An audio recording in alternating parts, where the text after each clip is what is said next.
Shri Gurudev Datta.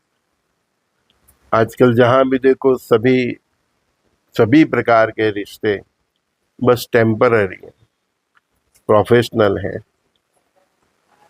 Practical है, पर यही रिश्ते, यही फीलिंग्स अगर अंतकरण से हो, दिल की गहराई से हो,